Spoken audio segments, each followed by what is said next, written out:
Struggling waitress Elena Carter never expected to collide, literally, with billionaire Damian Lancaster. But one accident, a shattered bicycle, and a debt she can't afford lead to an unexpected job offer. Working as his assistant, she's thrust into a world of power, luxury, and undeniable attraction. Just as she starts to believe their connection might be real, Damian's father announces his engagement to another woman. Was she just a pawn in a game of wealth and influence? Or will Damian defy his world to fight for the one thing money can't buy? Love? Before we get into the story, comment below where in the world you are watching from today. Elena Carter wiped the sweat from her forehead with the back of her hand and glanced at the clock on the diner wall. It was already 3:45 p.m. and her shift was supposed to end 15 minutes ago.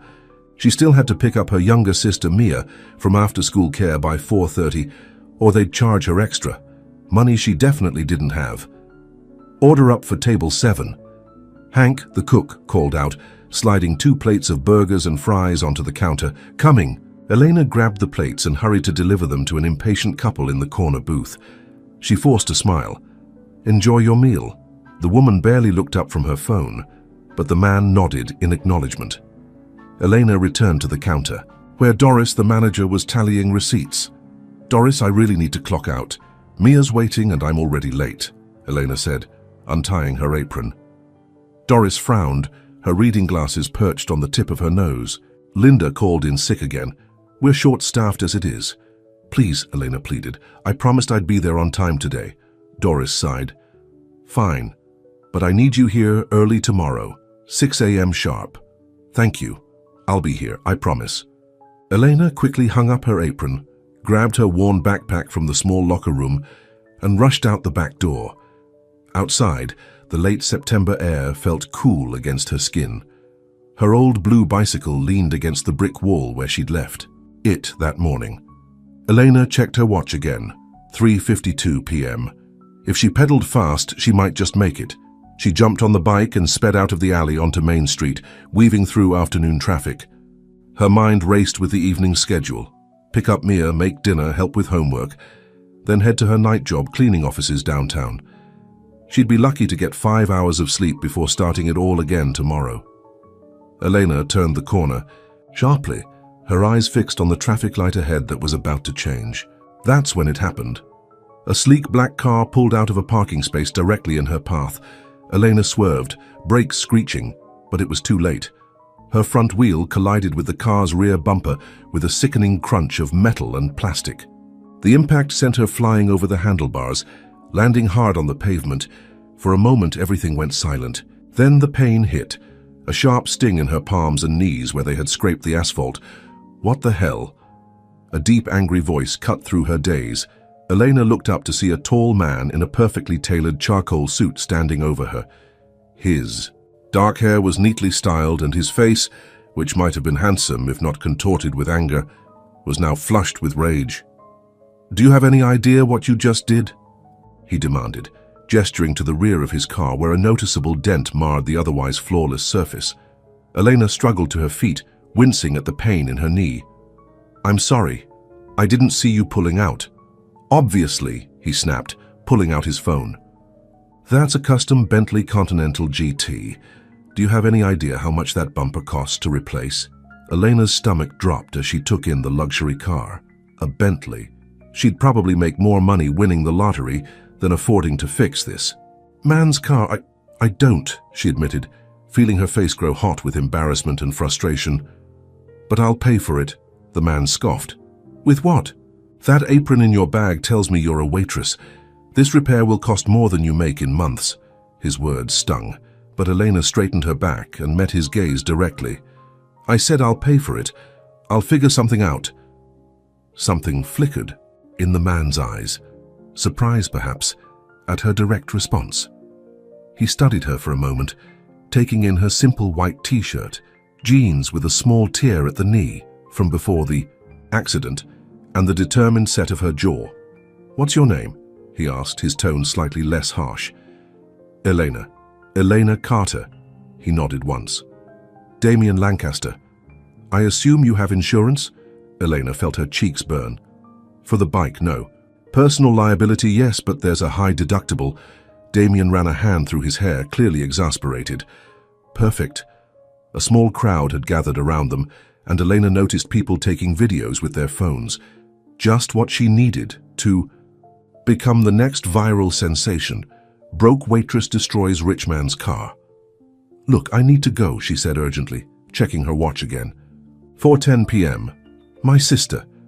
You're not going anywhere until we settle this, Damien interrupted, gesturing to his car. You can't just crash into someone and walk away. I'm not walking away, Elena said firmly. I'm taking responsibility. Here. She pulled out her wallet and retrieved her ID and a crumpled business card. My driver's license and contact information. You can get an estimate for the repairs and contact me. I'll pay you back, even if it takes time. Damien looked momentarily stunned by her straightforwardness. He took the card, glancing at the information. You work 2 jobs? Yes. And I'm about to be late for picking up my sister from school, which will cost me extra money I don't have, Elena explained, trying to keep the desperation from her voice. Damien hesitated, then stepped back. Fine, go, but I will be contacting you about this. I know you will. Elena quickly gathered her damaged bicycle. The front wheel was bent beyond repair. Great, another expense she couldn't afford. As she began to walk away, pushing her broken bike, Damien called after her. How will you get to your sister without your bike? Elena didn't turn around. I'll run, and she did, leaving her mangled bicycle propped against a nearby lamppost. She had no time to worry about it now. Mia came first. Damien Lancaster watched the young woman jog, away, her ponytail swinging with each step. He couldn't remember the last time someone had stood up to him so directly, certainly not someone who had just caused thousands of dollars in damage to his car. Most people either cowered in fear or tried to charm their way out of trouble when confronted with his wealth and authority. Eleanor Carter had done neither. She'd looked him straight in the eye, acknowledged her mistake, and promised to make it right, knowing full well it would be nearly impossible for her to do so. Sir, do you want to file a police report? Asked. The valet from the restaurant Damien had just left hovering nearby. No, Damien replied, surprising himself. That won't be necessary. He slipped Elena's information into his pocket and got back into his car. The dent was noticeable, but hardly affected the vehicle's performance. He could have it fixed tomorrow. As he drove toward his penthouse apartment in the wealthier part of town, he found himself thinking about the waitress. There had been something in her eyes, a mixture of pride and determination that was uncommon in his world of yes-men and social climbers. By the time he pulled into his private parking garage, Damien had made a decision. He picked up his phone and called his assistant. James, I need you to look into someone for me. Elena Carter. Elena arrived at Oakwood Elementary School at 4:35 p.m., out of breath and with blood still seeping from the scrapes on her knees. You're late again, Miss Carter, said Mrs. Peterson, the after-school program coordinator, her lips pressed into a thin line of disapproval. That's an additional $20 for the extended care fee. I know, I'm sorry, Elena panted, reaching for her wallet. $20 meant they'd be eating ramen noodles for the next few days. She handed over the cash, trying not to think about her dwindling bank account. Mia was sitting alone at a table, drawing in her notebook. At 10 years old, she was already showing artistic talent that Elena encouraged whenever possible. Spotting her sister, Mia's face lit up, then quickly turned to concern. What happened to your knees? She asked, gathering her things. Just a little accident on my bike.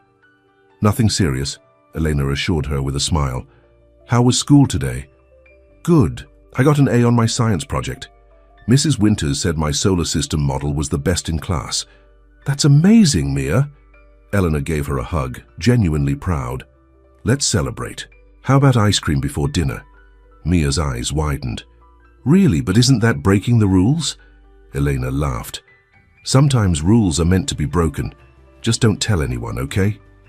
As they walked toward the bus stop, Elena pushed the thought of the damaged Bentley to the back of her mind. She'd deal with that problem tomorrow. Tonight was for celebrating Mia's achievement, even if it meant spending a few extra dollars they didn't have.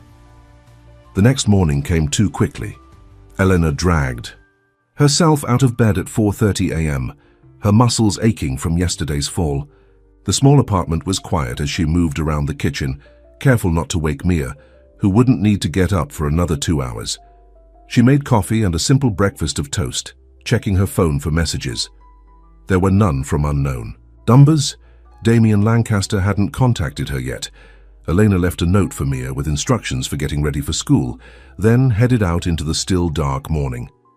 Without her bicycle, the walk to Joe's diner took 25 minutes, eating into the precious little sleep she'd managed to get after returning from her cleaning job at midnight. By the time she arrived, Doris was already unlocking the front door. "You look terrible," Doris commented, eyeing Elena's tired face and the bandages on her knees. "Thanks," Elena replied dryly. "Had a bike accident yesterday. Lost my transportation." Doris's expression softened slightly. "Sorry to hear that. You still planning to work both jobs?" "Don't have much choice," Elena said, tying on her apron. "Bills don't pay themselves." The morning rush kept Elena busy, serving coffee and breakfast to factory workers and early-rising office employees. By 10 a.m., the crowd had thinned, and she was refilling salt shakers when the bell above the door chimed. Elena looked up and froze. Damien Lancaster stood in the entrance, looking even more imposing in daylight. Today he wore a navy suit that probably cost more than her rent. His eyes scanned the diner until they landed on her. For a brief moment, Elena considered hiding in the kitchen, but her pride wouldn't allow it. She straightened her shoulders and approached him. "Mr. Lancaster, I didn't expect to see you here." Hint of a smile played at the corner of his mouth. "Ms. Carter, I thought we should discuss the matter of my car in person." Doris appeared beside Eleanor, her eyes darting between her waitress and the obviously wealthy man. "Is there a problem?" "No," Elena answered quickly. "This gentleman and I have some personal business to discuss. Can I take my break now?" Doris nodded, clearly curious, but unwilling to pry in front of a potential big tipper. Elena led Damien to a booth in the corner, away from the few remaining customers. "Would you like some coffee?" she offered. "Black, please," he replied, unbuttoning his suit jacket as he sat down. Elena returned with 2 cups of coffee and slid into the seat across from him. "So how much is this going to cost me?" Damien took a sip of his coffee before answering. "I had my mechanic look at it this morning. The estimate for repairs is $8,400. Elena felt the blood drain from her face. That was more than 3 months of her combined salary from both jobs. "I see," she managed to say, her voice steady despite the panic rising in her chest. "However," Damien continued, studying her reaction, "I've been thinking about our arrangement." "What arrangement? I hit your car. I pay for the damages. That's not an arrangement. That's responsibility." "Admirable," he commented, "but practically impossible given your financial situation." Elena stiffened. "You don't know anything about my financial situation." "I know enough," Damien replied calmly. "Single guardian to your younger sister. 2 jobs, living in an apartment, on Westview Street, barely making ends meet." Elena's eyes narrowed. "You investigated me. What gives you the right—" "I make it a point to know who I'm dealing with," he interrupted, "especially when they owe me $8,400. Elena gripped her coffee, cup tightly, fighting back angry tears. "Fine. So now you know I can't pay you all at once. I can give you $200 a month. It'll take years, but you'll get your money." Damien leaned forward, his expression unreadable. "I have a different proposal. Work for me." Elena blinked in surprise. "Excuse me. I need a personal assistant at my home office. My last one quit unexpectedly. The position pays $25 an hour, 20 hours a week. You can work evenings after your day job. Within 3 months, you'll have paid off the debt." Elena stared at him, suspicious. "Why would you offer me a job? You don't know anything about my qualifications." "I know you're responsible, punctual, and straightforward. Rare qualities these days. The rest can be learned." He slid a business card across the table. "Think about it. The alternative is sending you to collections, which I'd rather avoid." Elena picked up the card, feeling as though she were making a deal with the devil. "Lancaster Enterprises," it read, "with an address in the city's financial district. I'll need to check that this works with my other job and childcare for Mia," she said cautiously. Of course, let me know by tomorrow. Damien stood up, leaving. His coffee half finished. He placed a $20 bill on the table. For the coffee. Eleanor watched him walk out, his tall figure commanding attention from everyone in the diner. When he was gone, Doris rushed over. Who was that? And why was he talking to you? Eleanor sighed, tucking the business card into her pocket. That, Doris, might be either my salvation or my downfall. I'm not sure which yet. Back in his office, Damien found himself unable to focus on the quarterly reports waiting for his review. Instead, his mind kept returning to Elena Carter. James, his executive assistant, entered with a stack of contracts requiring signatures. Did you make contact with Ms. Carter? James asked, arranging the documents on Damien's desk. Yes, Damien replied, signing the first contract without reading it, something he never did. I offered her the weekend assistant position. James raised an eyebrow. May I ask why? The agency sent over several qualified candidates. Damien paused, pen hovering over the next document. Why indeed? The damage to his car was insignificant to someone of his wealth. He could have written it off without a second thought. Yet something about Elena had gotten under his skin. Her pride, her directness, her refusal to be intimidated by him. She owes me a debt, Damien said finally. This allows her to pay it off with dignity. Very generous of you, James remarked, his tone carefully neutral. It's not generosity, it's practicality. Damien returned to signing the contracts. She needs money. I need an assistant who won't quit at the first sign of pressure. James nodded, though his expression suggested he wasn't entirely convinced. Will you be attending the Donovan Charity Gala this weekend? Ms. Winters has called 3 times to confirm. Damien suppressed a grimace. Victoria Winters, daughter of his largest investor, had been pursuing him relentlessly since his divorce 2 years ago. She was beautiful, cultured, and from the right social circle, exactly the kind of woman his board of directors hoped he would marry. She was also calculating, cold, and utterly predictable. Tell her I'll be there, he said, knowing it was expected of him.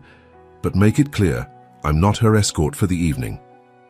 After James left, Damien walked to the window of his corner office, looking out over the city.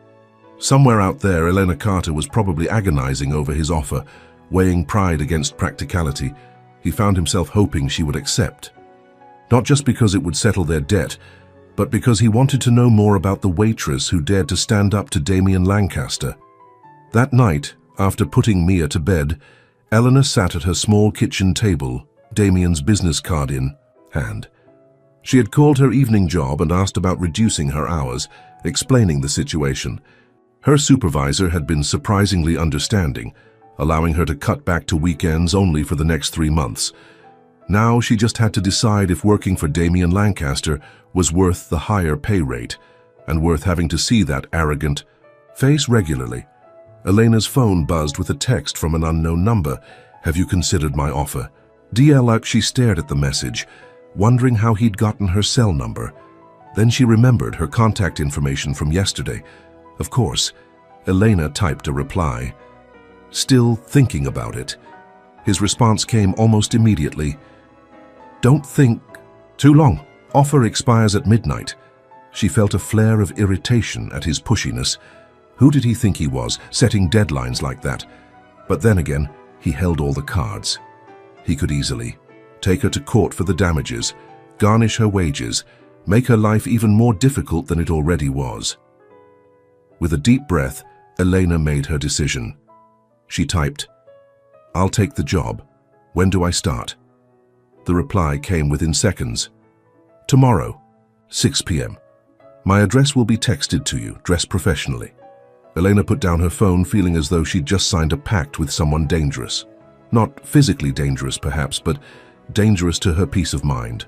There was something about Damien Lancaster that unsettled her, an intensity in his eyes when he looked at her that suggested he saw more than she wanted to reveal.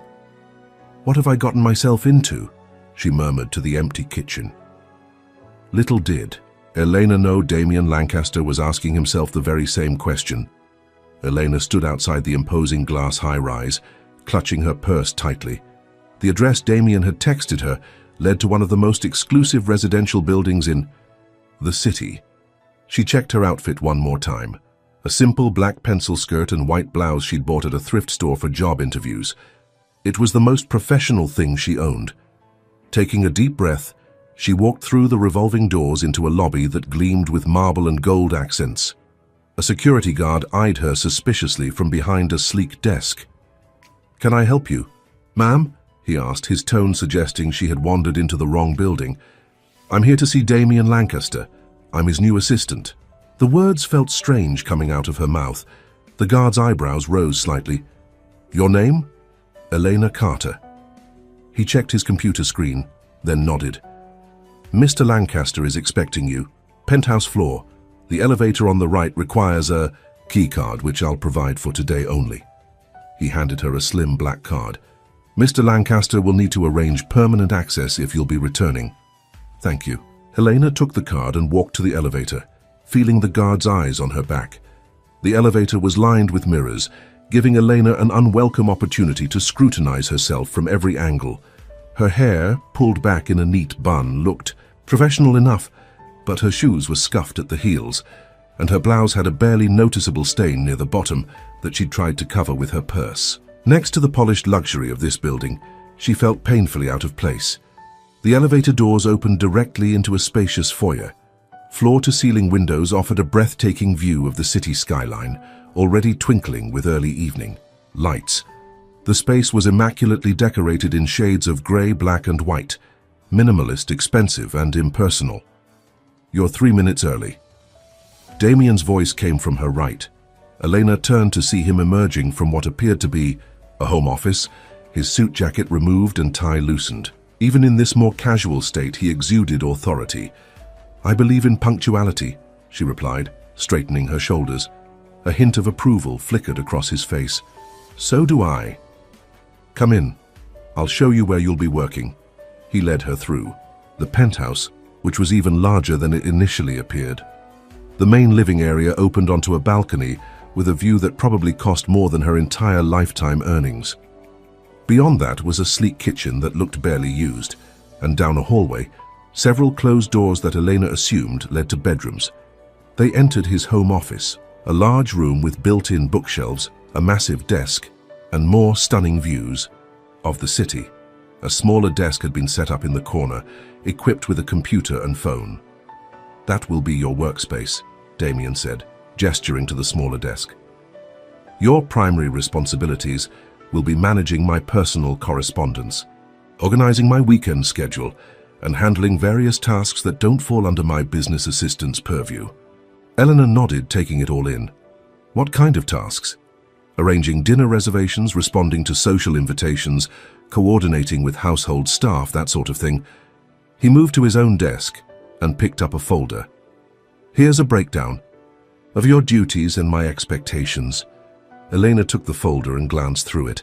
The job seemed straightforward enough. Essentially, she'd be managing the personal life of a man too busy to do it himself. "Any questions?" Damien asked, watching her closely. "Just one. How does this arrangement work in terms of the debt? Will you be deducting it from my pay, or should I be keeping track separately?" Damien sat on the edge of his desk. "Your hourly rate is $25. Of that, $15 will go directly to you, and $10 will go toward the debt. At 20 hours per week, you'll clear the ore. Had $400 in exactly 14 weeks. Eleanor did the quick math in her head. That meant she'd take home $300 per week before taxes, still better than what she made at her cleaning job for the same hours. "That seems fair," she said, closing the folder. "Good, let's get started then." Damien moved to his computer. "First, I need you to respond to several event invitations. I've forwarded them to your work email, which you can access from your computer. Accept the business-related ones and decline the purely social ones." Eleanor sat at her desk and logged in with the credentials provided in the folder. "How do I know which is which?" "Use your judgment," he replied without looking up. "That's what I'm paying you for." Elena bit back a retort and focused on the task. There were dozens of emails, ranging from charity galas to product launches to what appeared to be personal dinner invitations from women with names like Bunny and Kitty. After sorting through them for a while, Elena spoke up. "There's an Invitation here from Victoria Winters for the Children's Hospital benefit this Saturday. Business or social? Damien's typing paused. Both. Accept with my regrets that I'll be attending alone. Elena raised an eyebrow but said nothing as she composed the response. Over the next hour, she worked through the emails while Damien focused on his own tasks. Occasionally, he would ask for updates or clarify a response, but otherwise they worked in companionable silence. At 8:30 p.m., Elena's phone buzzed with a text from Mrs. Patel, her elderly neighbor who was watching Mia. Everything fine. Mia finished homework and went to bed on time. Eleanor felt a wave of relief, followed quickly by a pang of guilt. This was the third night this week she hadn't been home to tuck her sister in. Problem? Damien asked, noticing her expression. No, just checking on my sister. Eleanor put her phone away. She's fine. Damien studied her for a moment. How old is she? 10. She's very self-sufficient for her age. And your parents? Eleanor tensed. Not in the picture. It's just us. Damien seemed to sense her reluctance to elaborate and didn't press further. It's getting late. We can continue tomorrow. Eleanor glanced at the clock, surprised that 2 hours had passed so quickly. I've still got some emails to finish. They can wait. I imagine you need to get home to your sister. Eleanor nodded, gathering her things. Same time tomorrow? Yes, I'll have the doorman add you to the approved list so you won't need a temporary card. As Elena rode the elevator down, she found herself unsettled by Damien's consideration regarding her need to get home. It didn't fit with the cold, demanding businessman image she'd constructed in her mind. But then again, people were rarely as simple as they first appeared. The next few weeks fell into a routine. Eleanor would finish her shift at the diner at 3 p.m., pick up Mia from school, make dinner, help with homework, and then head to Damien's penthouse by 6 p.m. She'd work until 10 p.m., then go home, exhausted but grateful for the steady progress being made on her debt. Working for Damien turned out to be less difficult than she'd anticipated. He was demanding and exacting, yes, but also surprisingly fair. He didn't waste time with trivial requests or power plays. He told her exactly what he needed, and as long as she delivered, he left her alone to work in peace. Occasionally, their interactions ventured beyond the purely professional. Damien would ask about Mia or comment on Elena's handling of a particularly difficult client. Elena found herself becoming more comfortable in his presence, though she maintained a careful distance. One evening, as she was organizing his weekend calendar, she noticed a series of empty slots. "You have nothing scheduled for Sunday," she commented. "That's unusual." Damien looked up from his computer. "Do I need your permission to have a day off?" "Of course not," Elena replied evenly. "I just wanted to make sure it wasn't an oversight." "It's not." He turned back to his work, then added, "Sunday is my mother's birthday. She passed away 5 years ago. I always keep that day free." Eleanor felt a rush of unexpected sympathy. "I'm sorry, that must be hard." Damien shrugged, his eyes still on his screen. "It's life. Everyone loses people." "Yes, they do." Eleanor thought of her own parents, her father who had left when she was a child, and her mother who had succumbed to cancer 3 years ago, leaving Elena to raise Mia alone. But that doesn't make it any easier. Damien looked at her then, really looked at her, as if seeing something new. "No, it doesn't." The moment stretched between them, a sudden connection that felt almost tangible. Then Damien's phone rang, breaking the silence. He answered it, turning away, and the moment was gone. Later that night, as Elena was preparing to leave, Damien handed her an envelope. "What's this?" she asked. "A bonus for your efficiency this month." Elena opened the envelope to find 5 $100 bills. "I can't accept this. It's not part of our arrangement." "Consider it an advance on future work," Damien said, his tone making it clear the matter wasn't up for discussion. "You've saved me considerable time and hassle. That has value." Eleanor wanted to refuse, to maintain the clear boundaries of their relationship. But she thought of Mia's upcoming school trip that she hadn't been able to afford. Swallowing her pride, she nodded. "Thank you. Don't thank me, you earned it." Damien returned to his desk, dismissing her with a wave. See you tomorrow. As Elena left the penthouse, she felt conflicted. On one hand, the money would help tremendously. On the other, accepting it felt like crossing a line, becoming indebted to Damien in ways beyond their original agreement. Little did she know, Damien Lancaster was wrestling with similar thoughts. "You're distracted," Victoria Winters observed, sipping her champagne as they stood at the edge of the ballroom. The charity gala was in full swing, with Seattle's elite mingling among tables laden with auction items. "Is my company so boring?" Damien forced his attention back to the blonde woman beside him. Victoria was objectively beautiful in her red designer gown, with her hair swept up to reveal diamond earrings that matched her necklace. She was also shrewd, ambitious, and the daughter of his company's biggest investor, a fact she never let him forget. "Not at all," he replied smoothly. "Just thinking about work." "You're always thinking about work." Victoria touched his arm lightly. "That's why you need someone to help you relax."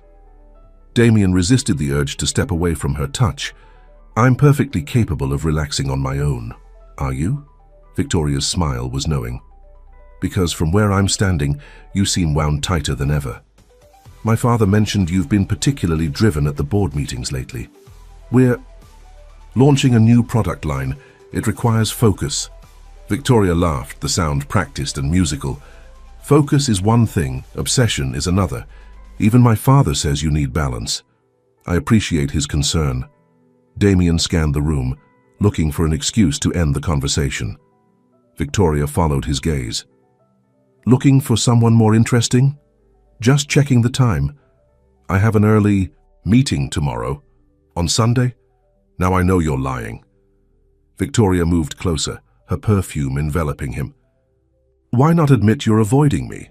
Damien met her eyes directly. "Victoria, you're an intelligent woman. You know I'm not interested in anything beyond a professional relationship." Her smile faltered only slightly. "People change their minds." "Not about this."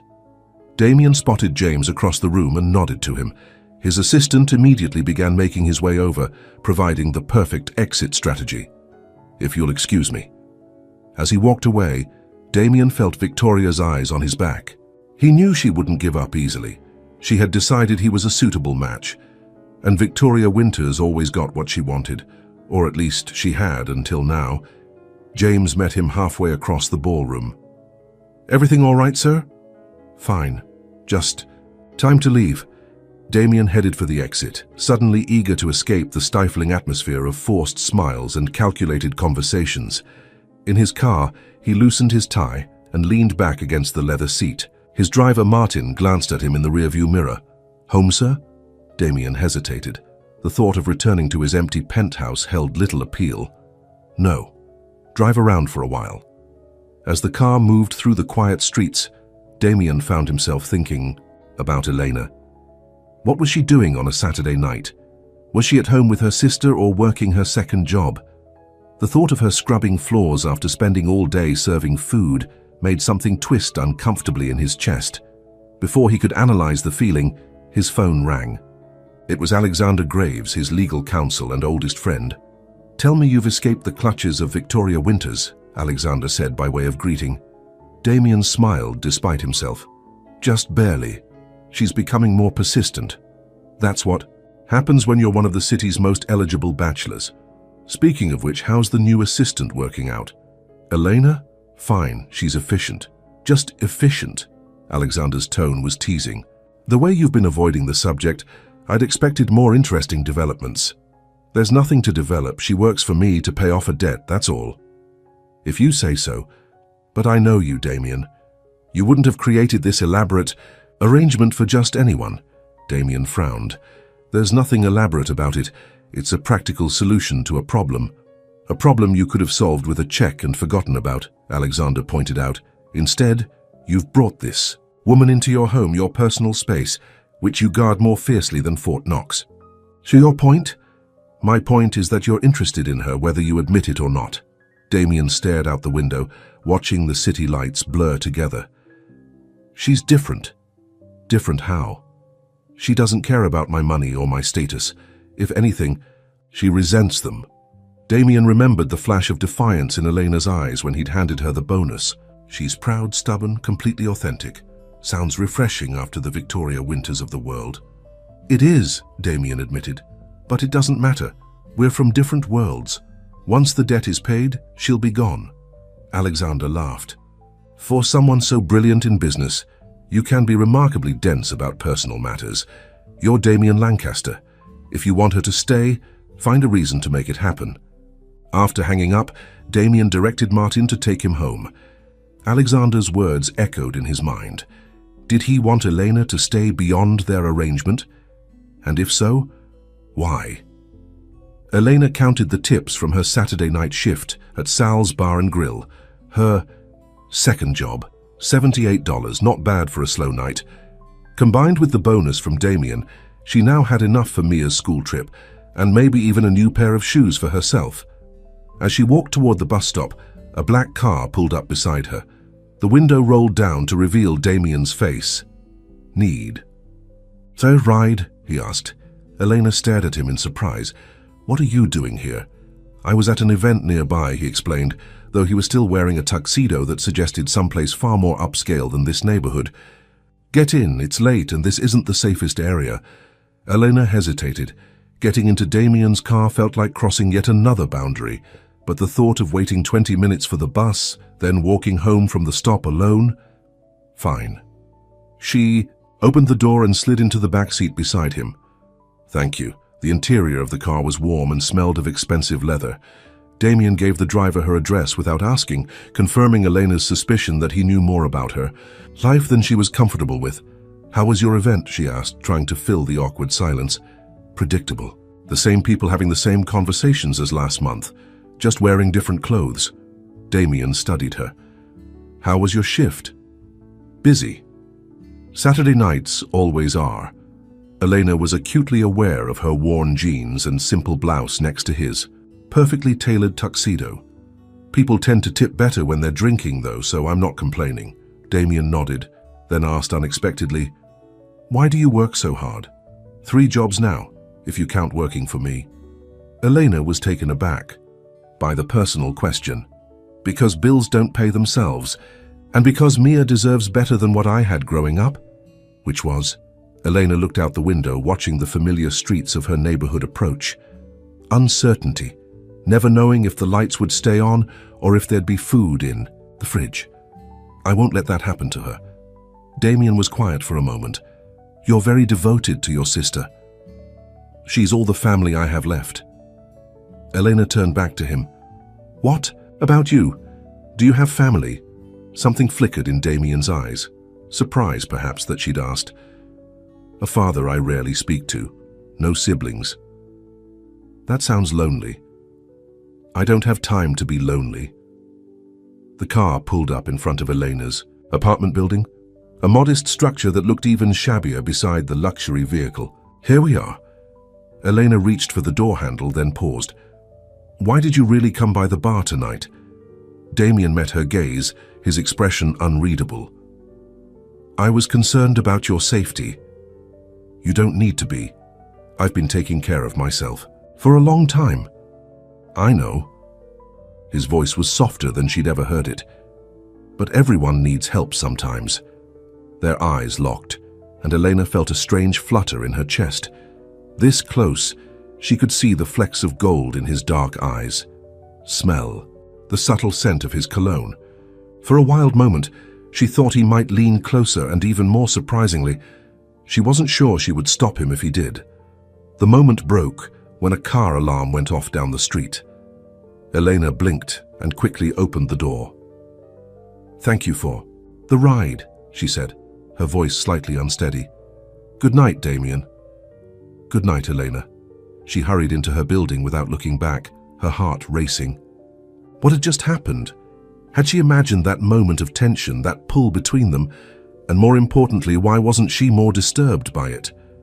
Elena unlocked her apartment door quietly, not wanting to wake Mia. Mrs. Patel had left a note. On the kitchen table, Mia had dinner and finished her book report. "She's excited about the school trip." Guilt washed over Elena again. She was missing so much of her sister's life, working all these jobs. But what choice did she have? The debt to Damien would be paid off soon, and then she could cut back to just the diner and maybe a few shifts at the bar. Things would be easier then. But as she got ready for bed, Elena couldn't shake the feeling that letting go of her job with Damien wouldn't be as simple as she'd anticipated. Somehow, in the span of a few weeks, he had become more than just her employer. He had become a complication.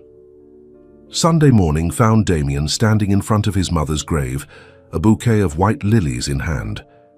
The cemetery was peaceful, with only a few other visitors scattered across the carefully maintained grounds. "Happy birthday, Mom," he said quietly, placing the flowers against the headstone. "Another year." Elizabeth Lancaster had been the warmth in his childhood, a counterbalance to his father's cold ambition.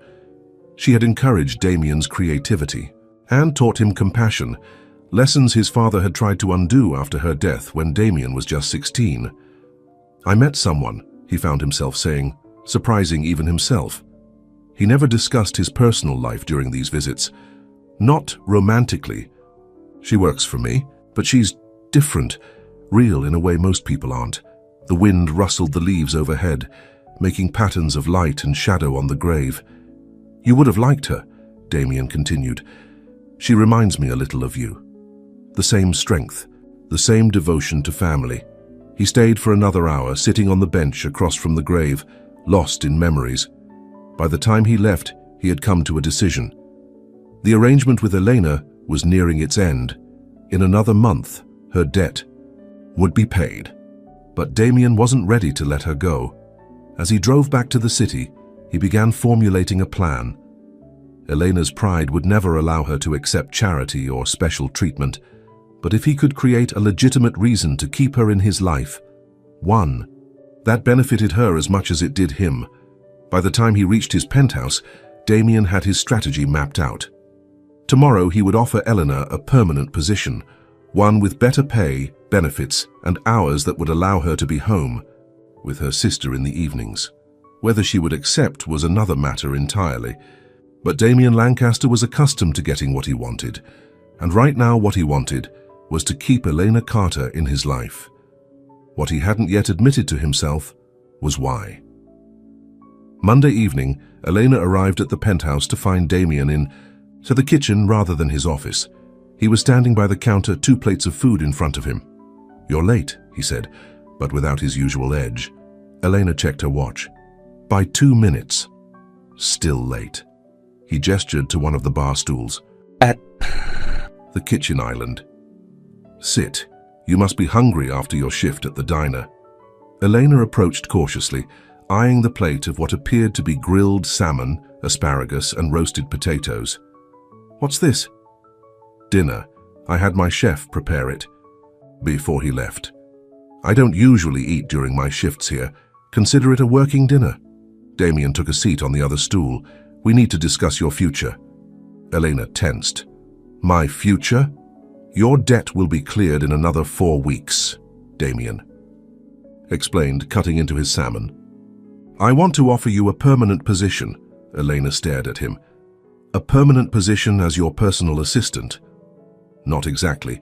I want you to transition to a newly created role as Community Outreach Coordinator for Lancaster Enterprises. It would be full-time Monday through Friday, 9 to 5, with benefits. You'd be responsible for managing our charitable foundation and corporate sponsorships." Elena put down her fork, stunned. "Why me? I have no experience in that field. You have exactly the experience I need. You understand struggle firsthand. You know what actually helps people, not just what looks good in press releases." Damien met her eyes. The salary would be $65,000 a year to start, with potential for growth. Elena's mind reeled. That was more than twice what she currently made from all her jobs combined. It would mean she could quit the diner and the bar, be home every evening with Mia, maybe even move to a better apartment. It was too perfect, too convenient. "Why are you really offering me this?" she asked, suspicion creeping into her voice. "Is this because of Saturday night? Because if you think this will make me—" "This has nothing to do with Saturday night," Damien interrupted, his expression hardening. "This is a business decision. I've been looking to expand our corporate social responsibility efforts, and you've proven your capabilities over the past weeks. So this isn't personal? Damien hesitated, and in that hesitation, Elena saw the truth. It was personal, at least partly. The realization sent a confusing mix of feelings through her: flattery, wariness, and something else she wasn't ready to name. Whether there are personal elements to my decision is irrelevant, Damien finally said. The position is real, the salary is fair, and you're qualified. The rest is complicated. Elena pushed her plate away, no longer hungry. I need time to think about it. Of course, take the week. Damien stood, carrying his barely touched dinner to the sink. But Elena, this offer won't change the nature of our current arrangement. You'll complete your debt obligation as agreed, regardless of your decision. Elena nodded, relieved that at least that boundary remained clear. I should get to work. I have emails to answer. As she walked to the office, Eleanor felt Damien's eyes on her back. The job offer played over and over in her mind. It was an incredible opportunity, one that could change her and Mia's lives completely. But it also meant remaining connected to Damien Lancaster, a man who was quickly becoming a dangerous distraction. A man whose world was so far removed from hers that the very idea of anything beyond a professional relationship was absurd, wasn't it? He offered you what? Doris's coffee pot froze midway to the cup she was filling. Several drops splashed onto the counter. Elena wiped them up with a napkin. A full-time position, corporate outreach or something, $65,000 a year. It was Tuesday morning at Joe's Diner, and Eleanor had just finished telling Doris about Damien's unexpected offer. The early breakfast rush was over, giving them a rare moment of quiet. Girl, you'd be crazy not to take it. Doris set down the coffee pot and planted her hands on her ample hips. Do you know how many years I've been slinging hash to make half that? I know, Elena sighed, tying her apron. It's an amazing opportunity. So what's the problem? You don't like the guy? Elena hesitated. That was the issue. She was starting to like Damien Lancaster far too much. It's complicated. He's my boss, Doris. Snorted. He's already your boss. 3 times over, counting this place and your bar job. That's different. This would be permanent. And I'd be moving into his world. Honey, his world pays a hell of a lot better than this one. Doris gestured around the worn diner with its cracked vinyl booths and outdated decor. Think about Mia. Think about what this could mean for her future. Mia. Eleanor's sister had been on her mind constantly since Damien's offer. Just last week, Mia's teacher had suggested advanced placement classes for next year, noting her exceptional math abilities. But the program required special materials, after-school activities, and probably a computer, expenses that had seemed impossible until now. You're right, Elena admitted. I should be grateful, not suspicious. I didn't say don't be suspicious, Doris corrected her, lowering her voice. Rich men don't hand out jobs like candy without wanting something in return. Just make sure you know what you're getting into. The bell above the door jingled as customers entered, ending their conversation. But Doris's warning stayed with Elena throughout her shift, mixing with her own conflicted feelings about Damien Lancaster. That evening, Eleanor walked into the penthouse to find Damien on the phone, pacing near the windows. His voice was tense, his free hand clenched at his side. I don't care what Charles thinks. The documents need to be ready by Friday. He noticed Eleanor and held up a finger, indicating she should wait. No, that's not negotiable. Make it happen. He ended the call with a frustrated sigh. Problems with legal, he explained, running a hand through his hair. It was one of the few times Elena had seen him looking less than completely composed. How was your day? Fine. Eleanor set her purse on her desk. I've been thinking about your offer. Damien's expression shifted, becoming more guarded. And? I have some questions first. Go ahead. Elena took a deep breath. Why me? Really? There must be dozens of qualified people with actual experience in corporate outreach. People from your world who understand how it works. Damien leaned against his desk, studying her. That's precisely why I don't want them. I'm tired of polished charity events that do nothing but make wealthy people feel better about themselves. And you think I can change that? I think you understand what really matters. His voice softened slightly. I've seen how you care for your sister, how you manage your limited resources. You're practical, honest, and you can't be bought or impressed by wealth. Eleanor felt a flush rising to her cheeks at his assessment. I still don't have the qualifications. Skills can be taught, integrity can't. Damien straightened. Take the Lancaster Foundation's annual gala. It raises millions, but much of it goes to overhead, fancy venues, celebrity appearances. I want someone who will push back, who'll ask the hard questions about where the money actually goes. There was a sincerity in his eyes that Elena hadn't expected. Maybe he really did want to change things, or maybe he was just very good at seeming sincere. And the timing, she pressed. Just as my debt to you is nearly paid. Damien's jaw tightened slightly. The timing is, admittedly, convenient. But the position is genuine, Elena. If you don't believe me, look into the foundation yourself. We're establishing a dedicated department, with or without you. Elena nodded slowly. I'll need a few more days to decide. Of course. Now shall we get to work? There's a board meeting tomorrow I need to prepare for. They settled into their usual routine, though Elena felt a new tension in the air. Damien seemed distracted, checking his phone frequently and responding to emails with unusual brevity. Something about the legal issue was clearly bothering him. Around 8 o'clock he received another call. From Damien's clipped responses, Elena gathered it was from Victoria Winters. The conversation ended with him saying, "Fine, dinner tomorrow at 8. Marcel's." He hung up looking distinctly displeased. "Problem?" Eleanor asked, trying to sound casual. "Nothing important, just a dinner I'd rather avoid." Damien returned to his computer, then added, "Victoria Winters. Her father is our largest investor." "Ah," Elena remembered the woman's name from the event invitations she'd processed. "She seems persistent." "She is." Damien's mouth quirked in what might have been a smile. "She's decided I'm suitable husband material." Elena felt an unexpected stab of jealousy, which she quickly suppressed. "And are you?" "Suitable, I mean." Damien looked up, his eyes meeting hers with surprising intensity.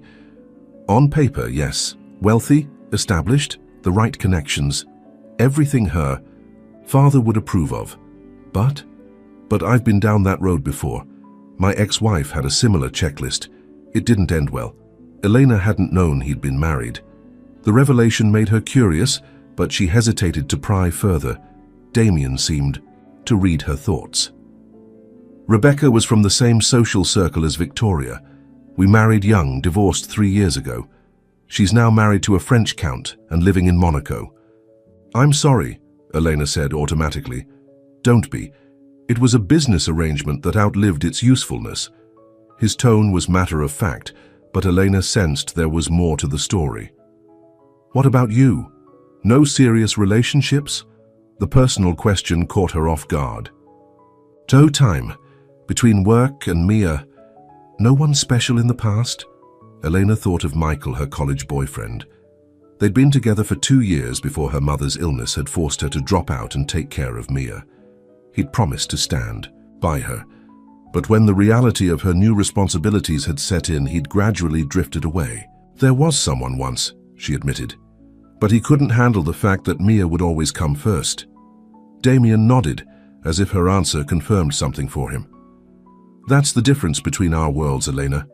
In mine, people measure relationships by what they gain, in yours by what they're willing to sacrifice." The observation hung between them, honest and a little sad. Before Elena could respond, Damien's phone rang again. This time his expression darkened as he checked the caller. "Hi, Dee. I need to take this," he said, standing. "It might be a while. You can head home early." Elena hesitated, concerned by the sudden tension in his voice. "Is everything okay?" "Just business." But his grim expression suggested otherwise. As Elena gathered her things, she heard Damien's voice from the balcony where he'd taken the call. "How bad is it?" A pause. "I see. No, don't do anything until I get there. I'm on my way." He came back inside, already reaching for his suit jacket. "I need to go to the office. There's an issue with the new product launch." "At this hour?" "Unfortunately, Corporate espionage doesn't keep regular business hours. Damien checked his watch. "I'll see you tomorrow, Elena." After he left, Elena found herself lingering in the empty penthouse. On the surface, Damien's life seemed perfect. Wealth, power, success. But tonight, she'd glimpsed the cracks in that facade. The unwanted dinner engagement, the failed marriage, the late-night crisis. Maybe their worlds weren't as different as she'd thought. Maybe they both wore masks, just of different kinds. Elena didn't see Damien the next day. When she arrived at the penthouse at 6, she found a note on her desk. "Working late at the office. Please process the attached files. DL." She spent the evening alone, organizing documents and responding to emails, all the while wondering about the issue that had called him away so urgently. The business news sites mentioned nothing about Lancaster Enterprises, which seemed like a good sign. When she returned the following evening, Damien was back at his desk looking tired but composed. His suit was as impeccable as always, but there were shadows under his eyes that suggested he hadn't slept much. "Everything okay with the product launch?" Elena asked as she set down her purse. Damien looked up, surprised by her question. "Yes, we handled it." "Good." Elena moved to her desk, noting the unusual amount of coffee cups scattered around his workspace. "You look like you could use some rest." A hint of a smile crossed his face. "Is that your professional assessment?" "Just an observation." Noted. Damien reached for one of the files on his desk. "I need you to prepare these documents for my meeting tomorrow. They need to be organized by date and summarized." Elena took the file, recognizing it as information about the Lancaster Foundation's previous charity events. "Is this for me to review as part of my decision?" "Partly. It's also for the board meeting where I'll be proposing the expanded community outreach department." Elena raised an eyebrow. "You're moving forward with it whether I accept the position or not." "As I said, the position is genuine." Damien met her eyes steadily. "But I still hope you'll take it." The sincerity in his voice made something flutter in Elena's chest. "I'll let you know by the end of the week." As she worked through the charity documents, Elena was impressed despite herself. The Lancaster Foundation had donated millions to various causes over the years, from education initiatives to healthcare research. But Damien was right. Much of it went to high profile. Galas and events where the wealthy could network while feeling charitable. Around 9, Damien's phone rang. He checked the ID and frowned. "I need to take this." He walked out to the balcony, closing the door behind him. Through the glass, Elena could see him pacing, his expression growing increasingly agitated. When he returned, his jaw was tight with anger. "Problems?" she asked cautiously. "Victoria." He practically spat the name. "She's gone to my father with some absurd investment idea. Now he's pressuring me to consider it despite the obvious conflict of interest." "Your father?" Elena was surprised. "I thought you didn't speak much." "We don't, unless he wants something."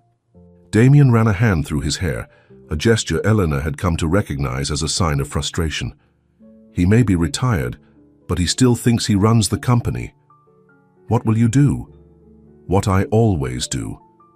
Listen politely, then do what needs to be done." Damien checked his watch. "It's getting late, you should head home." Elena gathered her things, but paused at the door. "Damien, if you need to talk about any of this, I'm a good listener." He looked up, surprise and something softer flickering across his face. "Thank you, but this is my problem to handle. Not everything has to be handled alone." Elena smiled slightly. "Something I've had to learn myself." She left before he could respond, feeling oddly bold. It was the first time she'd offered him anything beyond her professional assistance, crossing that invisible line between employer and friend. Was that what they were becoming? And why did the thought make her heart beat faster? By Friday, Elena had made her decision. The more she learned about the Lancaster Foundation, the more she believed she could make a real difference there. And the salary would transform her and Mia's lives completely.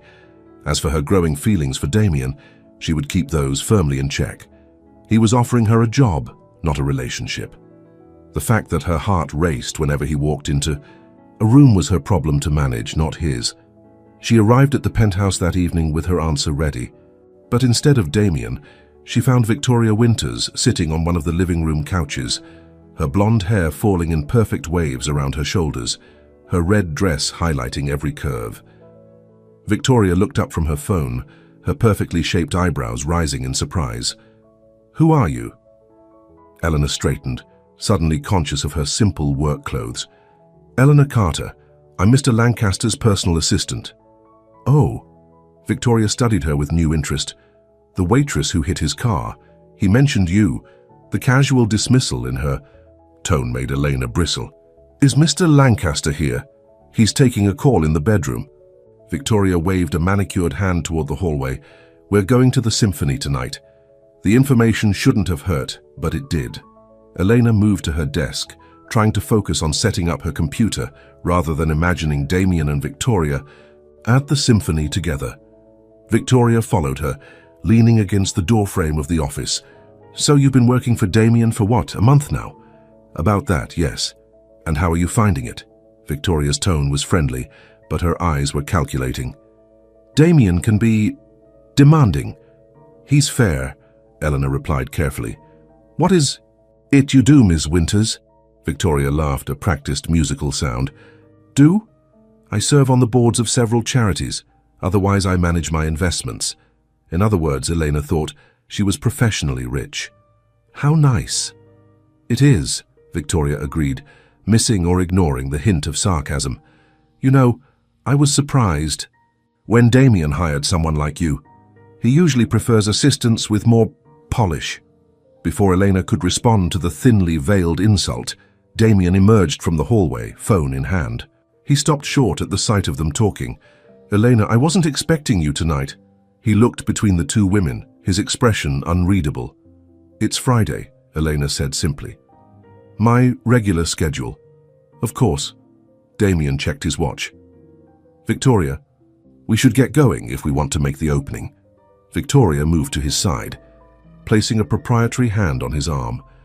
"It was fascinating meeting you, Elena. Perhaps Damien will bring you to one of our charity events sometime. We're always looking for new perspectives." The condescension in her voice made Elena's teeth clench. "Perhaps. Have a nice evening." As they left, Damien glanced back at Eleanor, an apology in his eyes that only made the knot in her stomach tighten further. The door closed behind them, leaving Elena alone in the penthouse that suddenly seemed far too large and empty. She sat at her desk, trying to focus on work, but her mind kept drifting to Damien and Victoria at the symphony. Would he enjoy her company? Would her perfectly manicured hand find its way into his during the performance? Would they end the evening with a kiss? "Stop it," Elena muttered to herself. Damien's personal life was none of her business. If he wanted to date Victoria Winters, that was his choice. But as the evening wore on, Elena couldn't shake her disappointment. She'd come ready to accept his job offer, to take a leap of faith into his world. Now she wondered if she'd been naive. Perhaps Doris was right. Perhaps there was something he wanted from her that she wasn't willing to give. By the time Elena left the penthouse, she had changed her mind. She wouldn't take the job. She would finish paying her debt and walk away from Damien Lancaster and his complicated world for good. The symphony was exactly as tedious as Damien had expected. The music was beautiful, but Victoria's running commentary during every pause destroyed any chance of enjoying it. Worse, his mind kept returning to the look on Elena's face when he'd left with Victoria. Surprise mixed with something that looked unsurprisingly like hurt. "You haven't heard a word I've said," Victoria accused as they walked out of the concert hall. "You've been distracted all evening." "I have a lot on my mind," Damien replied, scanning the crowd for their driver. "Your father mentioned there were some issues with the new product line." Damien tensed. "My father needs to learn the meaning of confidentiality. He's just concerned about the company, about you." Victoria moved closer, her expensive perfume enveloping him. "We all are. I appreciate the concern, but it's misplaced." Damien spotted Martin with the car and guided Victoria in that direction, careful to maintain some distance between them. "Everything is under control." "Is it? Because you look exhausted." "Damien, you're working too hard, taking on too much." Victoria's voice softened to what she probably thought was a caring tone. You need someone to take care of you. I can take care of myself, but you shouldn't have to. Victoria placed her hand on his arm again, a gesture she'd been repeating all evening. That's what partners are for. Damien resisted the urge to pull away. We're not partners, Victoria. Not yet. Her smile was confident. But my father and I believe in your vision for Lancaster Enterprises.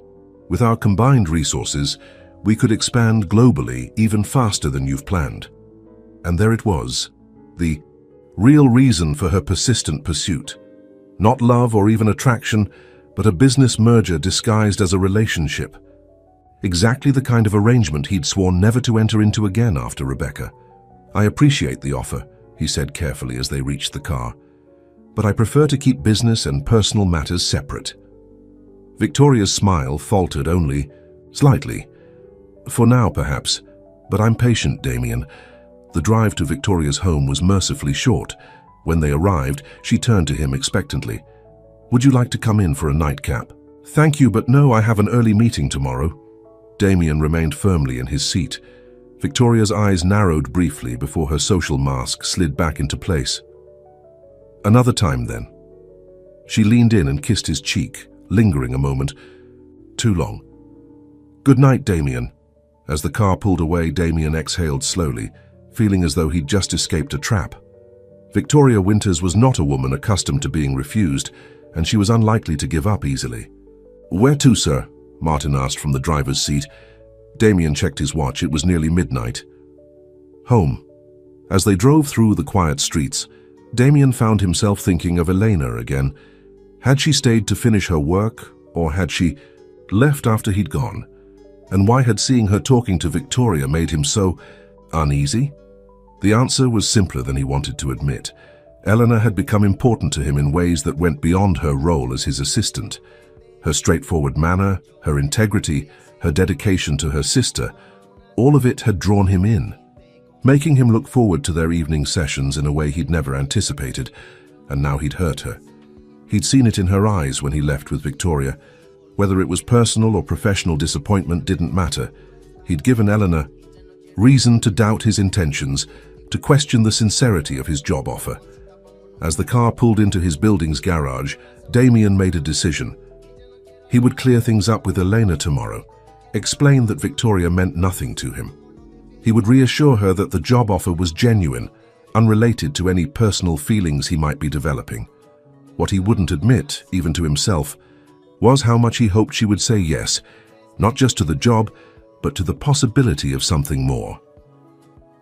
Saturday morning found Eleanor at the kitchen table, helping Mia with her weekend homework. The apartment was filled with the scent of fresh coffee and the blueberry muffins they'd baked together, a rare treat made possible by the bonus Damien had given her. I don't understand why X has to equal anything, Mia complained, frowning at her algebra worksheet. Why can't it just be X, Elena laughed.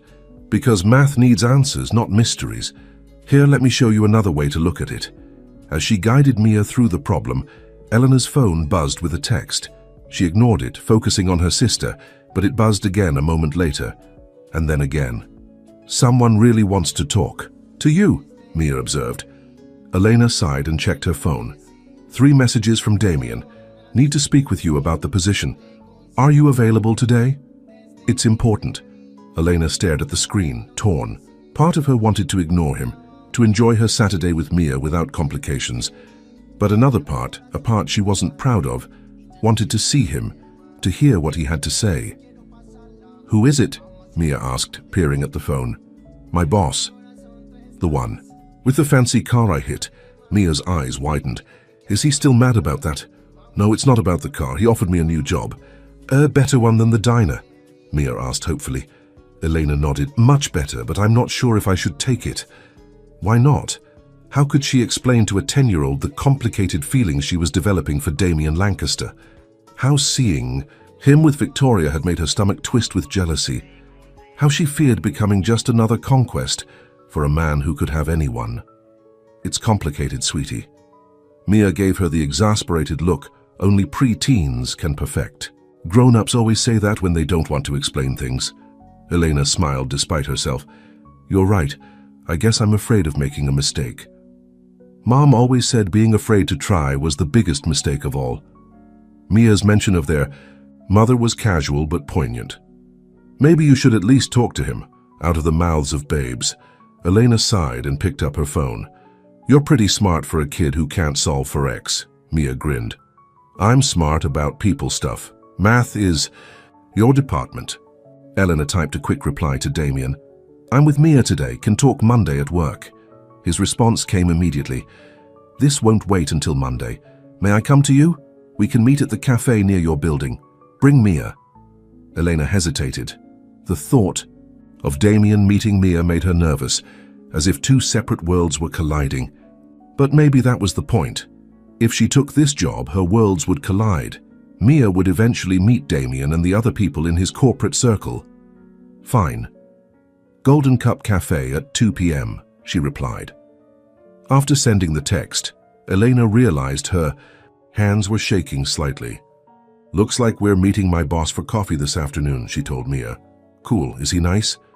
Elena considered the question. He's, complicated. There you go again. Mia rolled her eyes, then looked back at her math problem. Okay, I think I get it now. If x equals 7, then the whole equation works out. See, mystery solved. Elena ruffled her sister's hair. Let's finish these problems, so we have time to get ready. As they worked through the remaining math exercises, Elena couldn't help but wonder what was so urgent that Damien couldn't wait until Monday. And how would he interact with Mia? The Damien she knew was all business all the time. She couldn't imagine him making small talk with a 10-year-old, but then again, he'd been surprising her from the beginning. The Golden Cup Cafe was a small, cozy place with mismatched furniture and local art on the walls. It was popular with college students and young families from the neighborhood, a far cry from the upscale establishments Damien usually frequented. Elena and Mia arrived a few minutes early and found a table near the ET back. Elena had changed 3 times before settling on jeans and a simple blue blouse, casual enough for a Saturday, but nice enough to feel confident. Mia wore her favorite purple dress with leggings, insisting that meeting Elena's boss was a special occasion. Is that him? Mia whispered as the door opened, admitting a tall man in what appeared to be the most casual outfit Elena had ever seen Damien wear, dark jeans and a grey button-down shirt with no tie. He still looked expensive and out of place among the cafe's eclectic decor. Several heads turned as Damien scanned the room. When his eyes found Elena, his expression softened slightly. He made his way to their table with his usual confident stride. Elena, thank you for meeting me. His voice was formal, but carried an undertone of what might have been nervousness. He turned to Mia with a slight smile. And you must be Mia. Your sister talks about you often. Mia stared up at him with undisguised curiosity. She talks about you too. You're the one with the dented car. Elena felt her cheeks flush. Mia! But Damien chuckled, a genuine sound that Elena had rarely heard from him. That's right. Though it's fixed now. He sat down across from them, seeming both out of place and strangely at ease. A waitress approached, and Damien ordered black coffee while Elena and Mia chose hot chocolates. So, Elena said when the waitress left, what was so urgent it couldn't wait until Monday? Damien's expression grew serious. I wanted to clear up a misunderstanding about Victoria Winters. Elena felt a knot form in her stomach. That's not necessary. Your personal life is your business. Ordinarily, yes, but in this case, it affects your decision about the position I offered. Damien leaned forward slightly. Victoria is not someone I'm involved with romantically. She's the daughter of an important investor, nothing more. You don't owe me an explanation, Elena insisted, aware of Mia watching their exchange with interest. Perhaps not, but I want you to make your decision based on facts, not assumptions. Damien's eyes held hers intently. The job offer is genuine, Elena. It has nothing to do with Victoria or any personal complications. The sincerity in his voice was hard to doubt. Elena found herself wanting to believe him, wanting to trust that his interest in her abilities was professional and genuine. Before she could respond, their drinks arrived. Mia immediately added extra marshmallows to her hot chocolate, creating a minor distraction. Mia, Damien said after taking a sip of his coffee. Your sister mentioned you're doing very well in school. Mia nodded enthusiastically. I got into the advanced program for next year. Elena's been helping me with algebra today. That's impressive. I always enjoyed mathematics myself. Really? Mia looked suddenly interested. Can you help me with my homework? Elena's good, but sometimes she makes it more complicated. Mia! Elena protested again, but Damien was already reaching for the notebook Mia had pulled from her backpack. Let's see what we're working with here. What followed was something Elena could never have predicted. Damien Lancaster, CEO of a multinational corporation, patiently explaining algebra to a 10-year-old girl over hot chocolate in a shabby cafe. He simplified concepts with practical examples, making Mia laugh with scenarios involving pizza slices and cartoon characters. Elena watched in amazement as Mia's initial shyness gave way to engagement and then excitement as problems that had seemed impossible suddenly made sense. Damien showed a patience and approachability she'd never seen from him before. That makes so much more sense now, Mia exclaimed after they'd worked through several problems. You're really good at explaining things. I had a good teacher once, Damien replied, a hint of sadness crossing his face. My mother taught math before she married my father. It was a personal detail offered freely, something rare from the usually private man. Elena found herself touched by the small revelation. Mia, with a child's lack of restraint, asked, "Where is your mum now?" She passed away when I was 16. Damien's voice was gentle but matter-of-fact. I'm sorry, Mia said sincerely. Our mum died too 3 years ago. I know. Damien glanced at Elena. Your sister told me. I'm sorry for your loss. Mia nodded, then said with the directness of childhood, I like you. You don't talk to me like I'm stupid, like some grown-ups do. Damien smiled, a genuine, unguarded expression that transformed his usually serious face.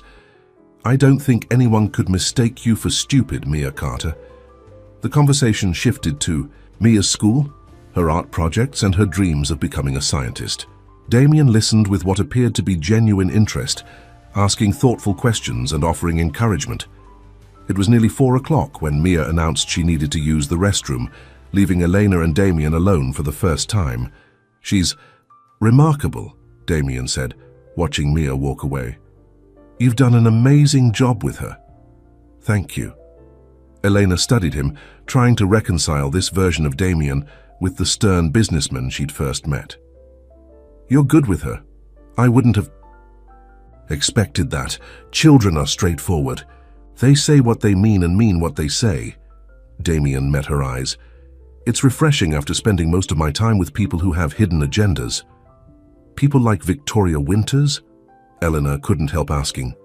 Exactly like Victoria. Damien's expression hardened slightly. Last night was a business obligation, nothing more. Her father has been pushing for us to become closer, for business reasons. I've been resisting. Why tell me this? Because I need you to understand that my offer is legitimate. Your presence at Lancaster Enterprises would be valuable, regardless of any personal considerations. Eleanor felt her heartbeat quicken at the implication. And are there personal considerations, Damien? He held her gaze steadily. I think we both know there are, but I wouldn't let that influence a business decision, and neither should you. The honesty of his answer took her breath away. Before she could respond, Mia returned, breaking the moment. Can we get cookies before we go? She asked, eyeing the display case near the counter. Elena welcomed the interruption. Sure, pick one out. As Mia debated between chocolate chip and snickerdoodle, Damien turned back to Elena. Have you made a decision about the position? Elena took a deep breath. Despite her reservations, despite the complications of her growing feelings for Damien, she couldn't deny that this opportunity could change everything for her and Mia. Yes, she said finally. I'll take it. The relief and pleasure that spread across Damien's face made something warm bloom in her chest. You won't regret it, he promised. I hope not, Eleanor replied softly. Because I'm trusting you, Damien. Don't make me regret that. I won't. The conviction in his voice was absolute. As they left the cafe, Damien walking them back to their apartment building, Eleanor felt as though she was stepping into a new chapter of her life. One full of possibilities, but also potential heartbreak.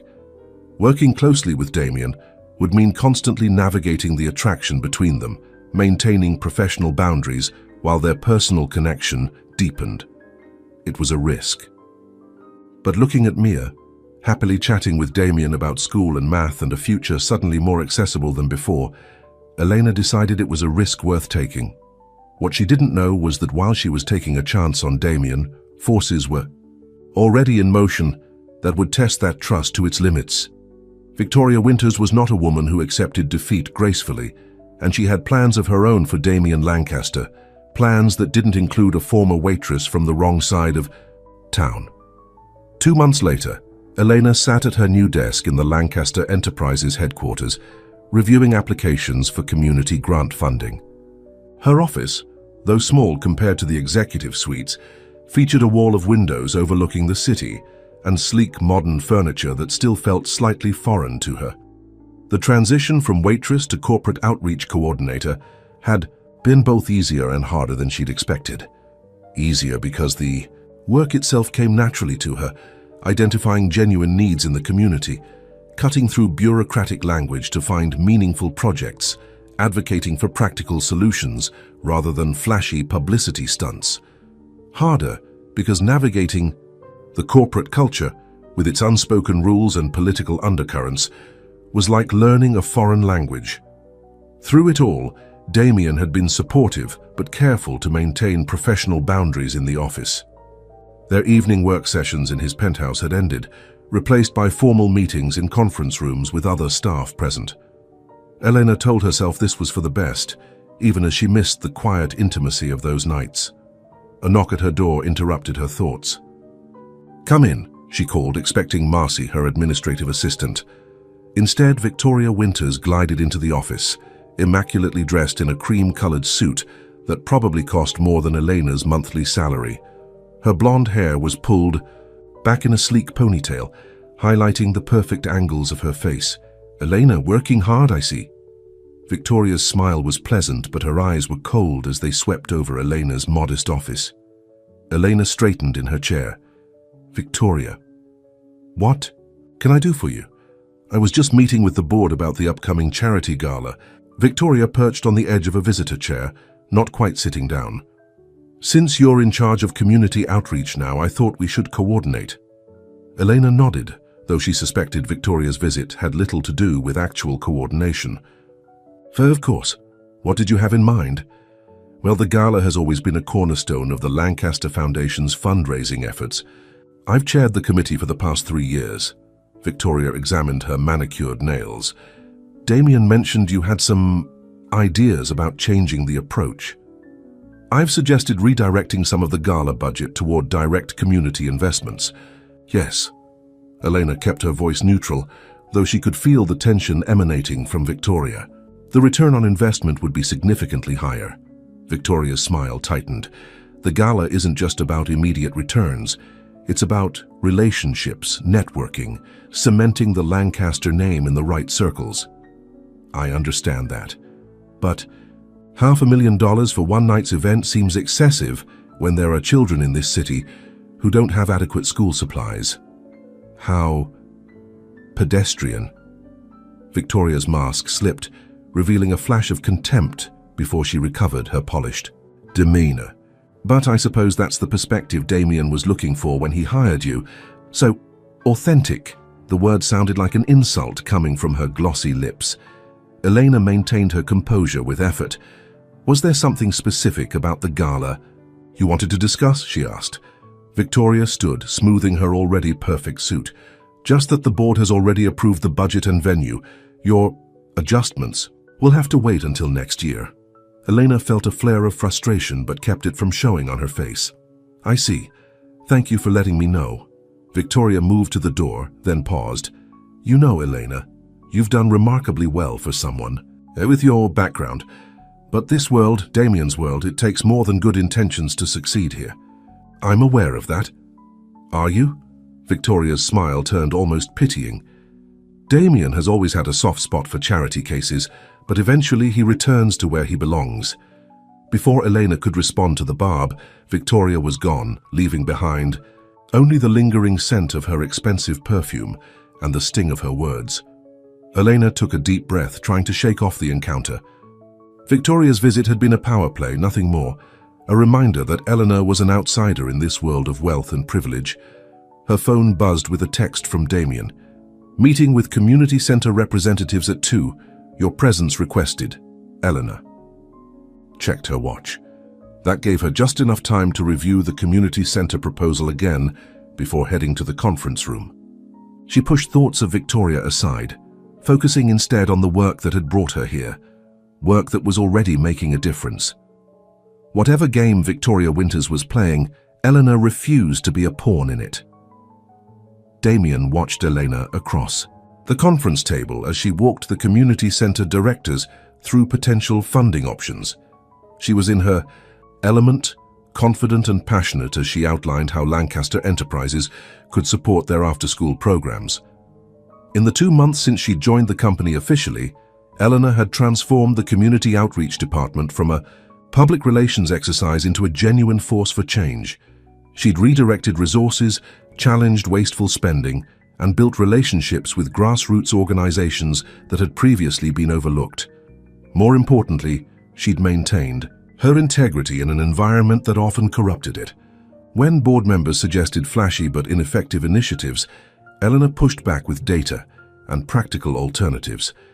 When socialites like Victoria tried to use the foundation for self-promotion, Eleanor redirected their energy toward meaningful contributions.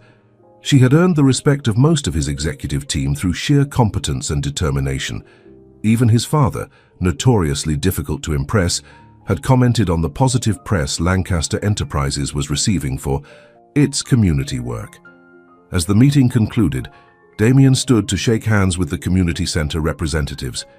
"We look forward to finalizing the details of our partnership," he told them. "Ms. Carter will coordinate next steps." After they left, Eleanor began gathering her materials. "That went well.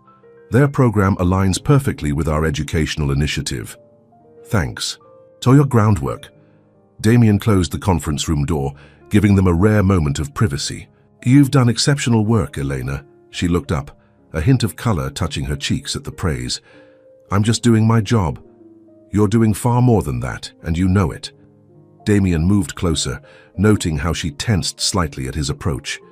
They had both been careful to maintain professional distance at work, but the attraction between them remained, simmering beneath the surface of every interaction. "I saw Victoria coming from your office earlier," he said, changing the subject. "Did she give you trouble about the gala?" Elena's expression confirmed his suspicion. "Nothing I can't handle. She informed me that the board has already approved the traditional budget and venue." Damien frowned. "That's not accurate. The budget review is scheduled for next week's meeting." "Well, she seemed quite confident." Elena shrugged, but Damien could see the incident had bothered her. "Victoria often confuses what she wants with reality." He sighed, running a hand through his hair. "I'll speak with her." "That's not necessary. I can handle Victoria Winters." "I know you can, but this is about her misrepresenting board decisions, not about you." Damien hesitated, then added, "She's been particularly difficult since you joined the company." Eleanor met his eyes directly. "Because she sees me as competition, not professionally, personally." The blunt assessment caught him off guard. "Elena." "It's fine, Damien. We've both been very careful to keep things professional." Her voice was steady, but something flickered in her eyes. Regret, perhaps? "It's for the best." Before he could respond, his phone rang, his father's ringtone. Damien hesitated, torn between answering and continuing this conversation that had suddenly veered into territory they'd been avoiding for months. "You should take that," Eleanor said, gathering the last of her materials. "I need to update the community center proposal anyway." Reluctantly, Damien answered the call as Elena slipped out of the conference room. "Father, what can I do for you?" You can explain why I'm hearing from Victoria Winters that you're diverting half the gala budget to some after-school program." Gerald Lancaster's voice was sharp with disapproval. That gala has been a Lancaster tradition for 20 years. Damien suppressed a surge of anger. Of course, Victoria had gone straight to his father after failing to intimidate Elena. "The budget hasn't been finalized yet," he replied evenly. "We're exploring options to maximize our community impact while maintaining our social presence." "Don't give me corporate speak, Damien. This has your new hire's fingerprints all over it, the waitress with the sob story." Damien's grip tightened on his phone. "Elena Carter has an MBA she earned while working full-time and raising her sister. Her sob story is one of remarkable determination and intelligence. She's still out of her depth in our world." Gerald's dismissive tone made Damien's jaw clench. Victoria is concerned that she's losing her influence," Damien interrupted.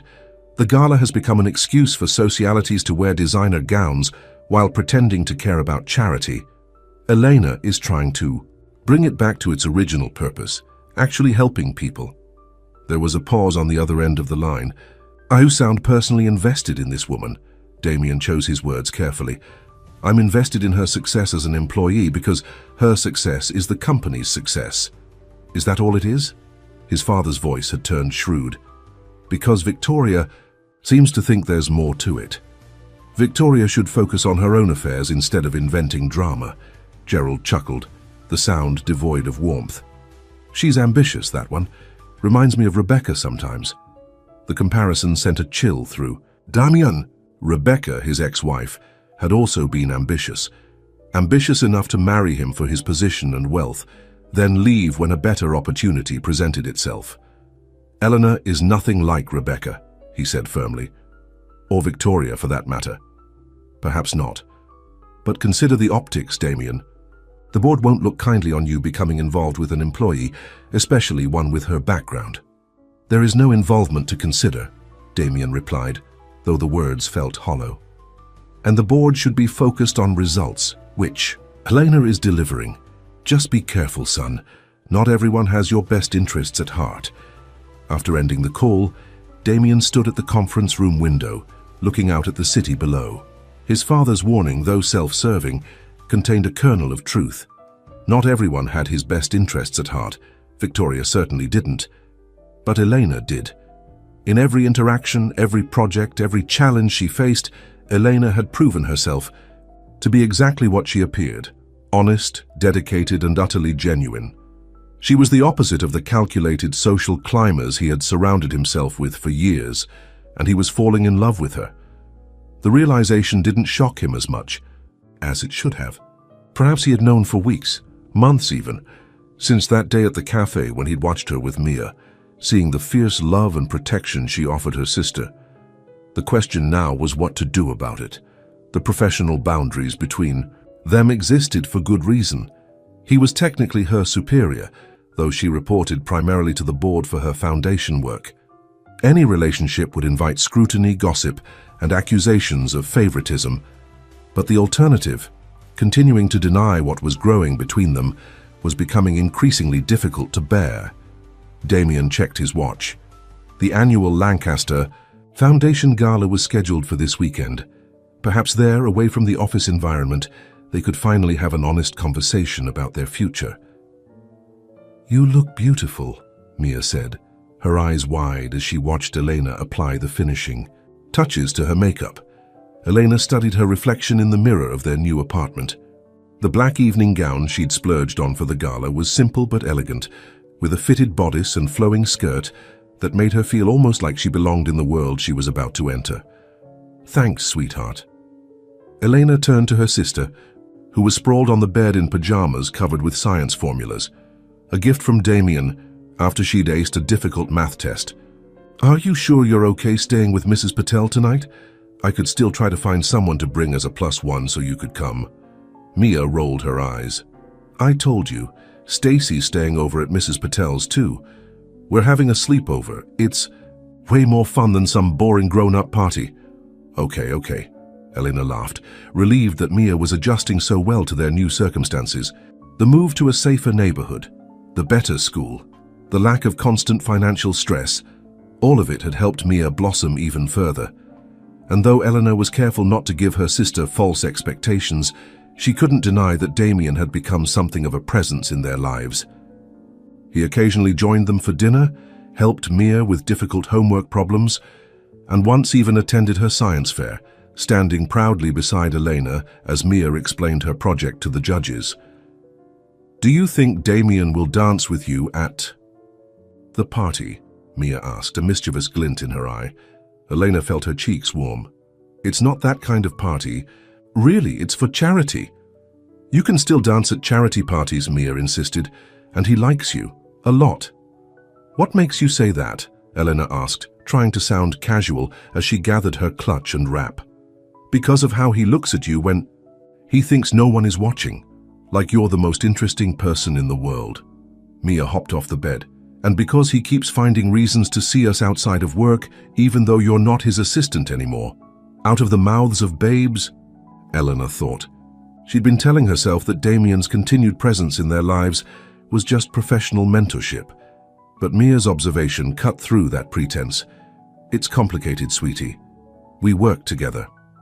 "Grown-ups always make things complicated," Mia declared with the confidence of youth. "If you like someone and they like you, what's the problem?" Elena smiled at her sister's simplified view of the world. "When you're older, you'll understand." "I doubt it," Mia replied skeptically. "I'm never going to make things that complicated." The doorbell rang, signaling Mrs. Patel's arrival. After settling Mia with their neighbor and her friend, Elena headed downstairs where a car Damien had insisted on sending was waiting. As she settled into the luxurious back seat, she couldn't help but reflect on how much her life had changed in just a few months. From struggling waitress to corporate executive. From barely making ends meet to financial security. From crashing her bicycle into a stranger's car to what? That was the question that lingered as the car made its way toward the Grand Hotel hosting the gala. What exactly was happening between her and Damien Lancaster? The Lancaster Foundation annual gala was every bit as opulent as Elena had expected. The hotel ballroom had been transformed into a winter wonderland with crystal decorations, ice sculptures, and thousands of twinkling lights. Seattle's elite moved through the space in designer evening wear, sipping champagne and bidding on luxury items in the silent auction. Elena had arrived alone, but was quickly joined by James, Damien's executive assistant, who had been unexpectedly kind to her since she joined the company. "First gala?" he asked, handing her a glass of champagne. "Is it that obvious?" Elena smoothed her dress self-consciously. "Only because you're actually looking at the charity information instead of scanning the room for celebrities." James smiled warmly. "You've made quite an impression, you know. The foundation has never been more focused on actual results." "I appreciate that, though not everyone shares your enthusiasm for the changes." James followed her gaze to where Victoria Winters stood holding court in a circle of admirers, her red gown ensuring she was the center of attention. "Ah, the Winters contingent." James lowered his voice. "Don't let her intimidate you. Her influence has been waning since you came on board." "I'm not intimidated," Elena replied honestly, "just aware of the politics." "Smart woman." James nodded approvingly. "Oh, look who's finally arrived." Eleanor turned to see Damien entering the ballroom, looking devastatingly handsome in a perfectly tailored tuxedo. As always, his presence commanded attention, conversations pausing as people noticed his arrival. What caught Eleanor's attention, however, was the older man beside him, tall with silver hair and features that resembled Damien's, though harder and colder. Gerald Lancaster, Damien's father, rarely attended company functions since his retirement. "I didn't expect to see Mr. Lancaster Sr. here tonight," she murmured to James. "Neither did I. He usually avoids these events." James looked concerned. This could be interesting. Across the room, Victoria immediately detached from her admirers and moved toward Damien and his father, her red dress cutting a path through the crowd. Elena watched as Victoria greeted Gerald with practiced familiarity, placing a kiss on his cheek before taking Damien's arm possessively. "The battle begins," James commented dryly. "You might want to prepare yourself." Victoria views tonight as her opportunity to cement her position in Damien's life. Elena took a sip of her champagne, trying to ignore the twist of jealousy in her stomach. "That's his business, not mine." James gave her a knowing look. We both know that's not entirely true. Before Elena could respond, Damien spotted her across the room. Even from a distance, she could see his expression brighten, though he quickly schooled it back to professional neutrality. He said something to Victoria and his father, then made his way toward Elena. "Ms. Carter," he greeted her formally, though his eyes conveyed a warmth that was anything but professional. "I'm glad you could make it, Mr. Lancaster." Elena matched his formal tone. "The gala looks wonderful, thanks to your team's work behind the scenes." Damien turned to include James in the conversation, but his assistant had discreetly disappeared. "How convenient," he murmured, a hint of a smile touching his lips. "Your father came," Eleanor observed. "I wasn't expecting that." Damien's expression tightened slightly. "Neither was I. Victoria convinced him it was important to show family unity tonight." "I see." Eleanor glanced toward Victoria, who was watching them with barely concealed displeasure. "She looks lovely. She looks exactly like what she is, a beautiful facade with nothing of substance behind it." Damien's bluntness surprised her. He offered his arm. "Would you walk with me? There are some board members I'd like you to meet." Eleanor placed her hand on his arm, trying to ignore the electricity that seemed to flow between them at the contact. As they moved through the crowd, she was aware of the curious glances and whispered comments that followed them. "People are talking," she murmured. "People always talk," Damien replied, unconcerned. "Let them." The next hour passed in a blur of introductions and conversations about the Foundation's work. Eleanor found herself warming to several of the board members, who seemed genuinely interested in her ideas for community outreach. Others were clearly from Victoria's camp, their politeness barely masking their skepticism about Eleanor's background and qualifications. Throughout it all, Damien remained at her side, his support quiet but unmistakable. Whenever the conversation veered toward uncomfortable territory, her lack of social connections or experience with high society events, he smoothly redirected to her accomplishments and vision for the Foundation. It was during one such conversation that Victoria appeared, champagne glass in hand, her smile brittle. "Damien, darling, your father is looking for you," she said, placing her hand on his arm. "Something about an important announcement." Damien frowned. "What announcement?" "I wouldn't want to spoil the surprise." Victoria's eyes slid to Elena, a hint of triumph in them. "I'm sure Miss Carter won't mind if I borrow you for a few minutes." Before Damien could respond, Gerald Lancaster's voice came over the sound system. "Ladies and gentlemen, if I could have your attention for a moment." The crowd quieted, turning toward the small stage where Gerald stood at the microphone, commanding the room with the same natural authority his son possessed.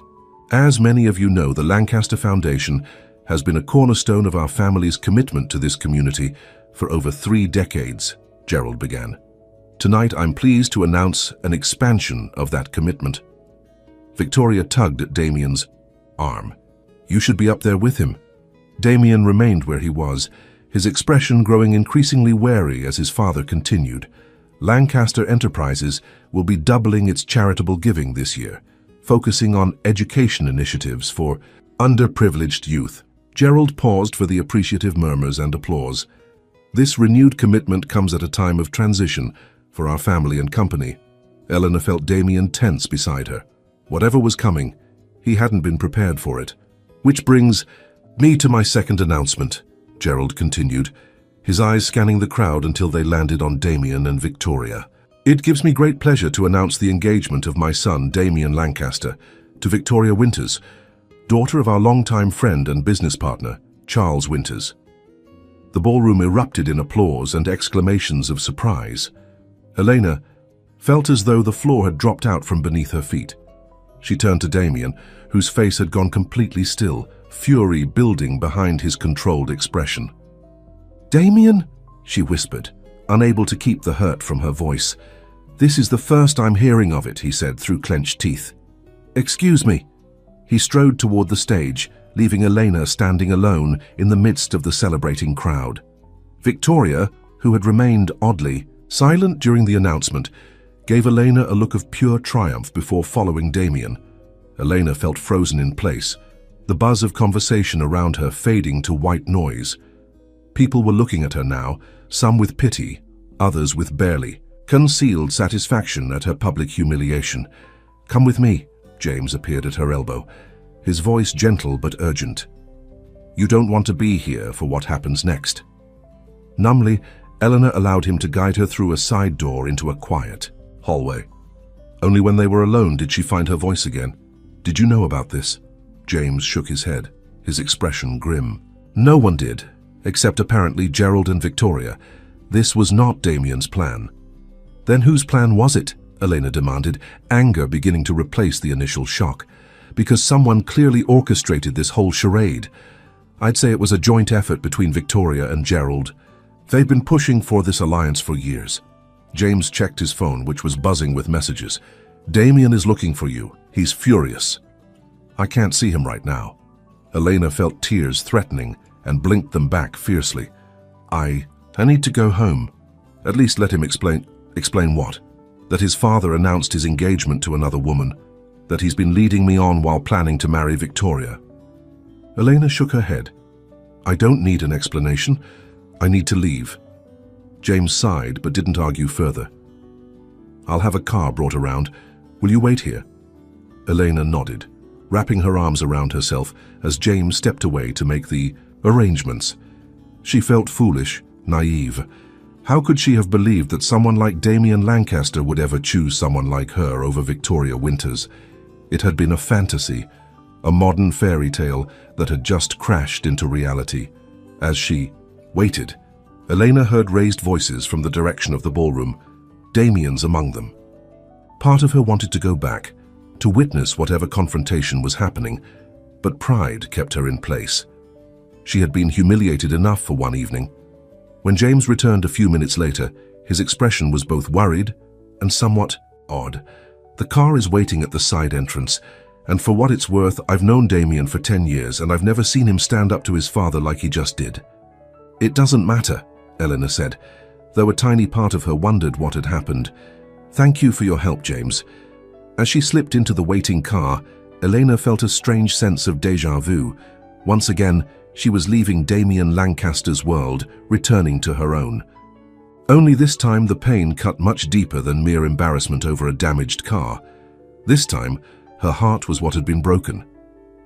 Damien stood in the center of his father's study, rage barely contained, as Gerald poured himself a whiskey, apparently unconcerned by the chaos he had just caused.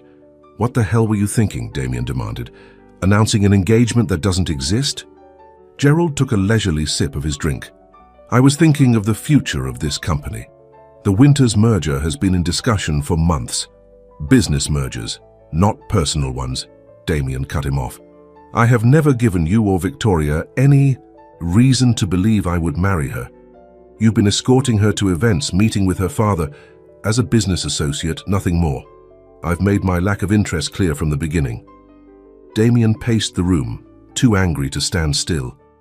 "Do you have any idea what you've done tonight? The position you've put me in?" Gerald's expression hardened. "I know exactly what I've done. I've saved you from making a disastrous mistake with that waitress." "Her name is Eleanor," Damien said through clenched teeth. "And she's worth 10 of Victoria Winters. She's an employee, Damien.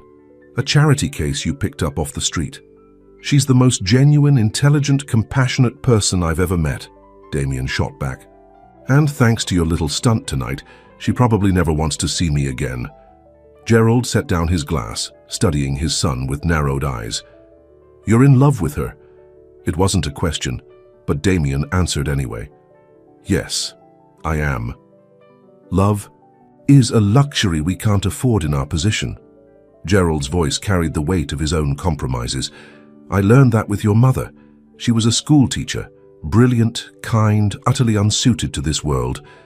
I loved her, but our marriage was a constant struggle between her idealism and the realities of business. So you'd have me marry a woman I don't love to avoid that struggle?" Damien shook his head in disgust. "I'm not you, father. I won't sacrifice my happiness for some corporate alliance. Even if it costs you the company?" Gerald's voice was cold now. "Charles Winters has made it clear he expects this marriage as part of our continued partnership. Without his investment, the expansion into Asia is dead in the water." Damien laughed bitterly. So that's what this is about. You're using my personal life as a bargaining chip. I'm securing the future of everything we've built. Gerald moved to his desk, pulling out a folder. The board will vote on the merger next week. Without the Winters investment, we'll be vulnerable to the Edwards takeover bid. Then we'll find another investor, Damien said firmly, or restructure the expansion. But I will not marry Victoria Winters. You'd risk everything for this woman. Damien met his father's cold gaze with unwavering determination. For Elena, yes. And for myself. The two men stared at each other across the study, decades of unspoken tensions hanging in the air between them. Finally, Gerald sighed, suddenly looking older than his years. You're as stubborn as your mother, he said, and Damien couldn't tell if it was an accusation or a compliment. Go then, fix the mess I've made, but don't come crying to me when the board turns against you. Damien was already heading for the door. I'll handle the board and Charles Winters, but first, I need to find Eleanor. Eleanor sat on her couch in the dark, still wearing her evening gown, staring at nothing. She'd sent Mrs. Patel a message saying she wasn't feeling well and would pick up Mia in the morning. She couldn't face anyone right now, not even her sister. Her phone had been buzzing constantly. Messages from Damien, from James, even from colleagues who had witnessed the scene at the gala. She ignored them all, too numb to respond. How had she let herself believe, even for a moment, that she could fit into Damien's world, that there could be something real between them? She should have known better. A firm knock at her door startled her from her thoughts. Eleanor ignored it, not wanting to see anyone, but the knocking persisted, followed by a familiar voice. Eleanor, please, I know you're in there. Damien's voice was muffled by the door, but unmistakable. We need to talk. Go away, Damien, she called, not moving from the couch. There's nothing to talk about. There's everything to talk about. His voice grew more urgent. What happened tonight? It wasn't my doing. You have to believe that. Elena finally stood, anger propelling her to the door. She flung it open to find Damien standing there, his bow tie undone, his expression a mixture of desperation and determination. I don't have to believe anything, she said coldly, except what I saw with my own eyes. You saw my father making an announcement that I knew nothing about, Damien insisted, stepping forward. Elena, I would never do that to you. Never. She crossed her arms, keeping the door between them. Why would your father announce an engagement that doesn't exist? Because he and Charles Winters have been pushing for this merger for months, and they're using Victoria and me as leverage. Damien ran a hand through his hair, a gesture Elena had come to recognize as a sign of genuine distress. My father thought he could force my hand by making a public announcement. And what about Victoria? She didn't seem surprised. She wasn't. She was in on it from the beginning. Damien's expression darkened. She's been feeding my father information, manipulating both of us. Elena wanted to believe him. The pain and sincerity in his eyes seemed real, but the humiliation of standing in that ballroom while everyone watched her reaction to the announcement still stung. Even if that's true, it doesn't change anything, she said quietly. Tonight just proved what I've known all along. I don't belong in your world, Damien, I never will. That's not true. Damien moved closer, his voice softening. You belong wherever you choose to be, and I want you to choose to be with me. Eleanor felt her resolve wavering. What are you saying? I'm saying that I love you, Elena Carter.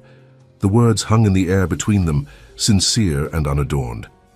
I love your strength, your integrity, your devotion to Mia. I love how you've never once been impressed by my wealth or status. I love that you see the real me, not the CEO or the Lancaster heir. Elena's heart hammered in her chest. Damien, let me finish. He took her hands in his, and she didn't pull away. I don't care what my father thinks, or Victoria or the board or anyone else. I care about you, about us, about the future we could build together.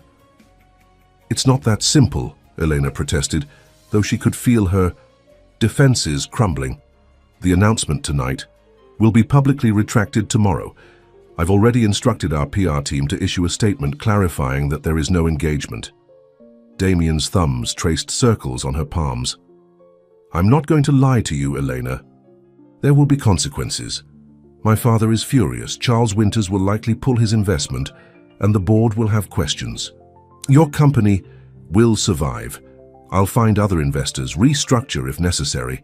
His eyes held hers, unwavering. "What I can't do is lose you over my father's manipulation." Elena felt tears welling in her eyes. "I'm scared, Damien. Not just of your world, but of what I feel for you.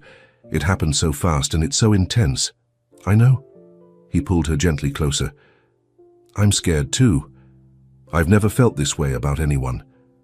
But I'm more afraid of letting you go than I am of facing whatever comes next together." Eleanor looked up at him, seeing the vulnerability behind his usual confidence.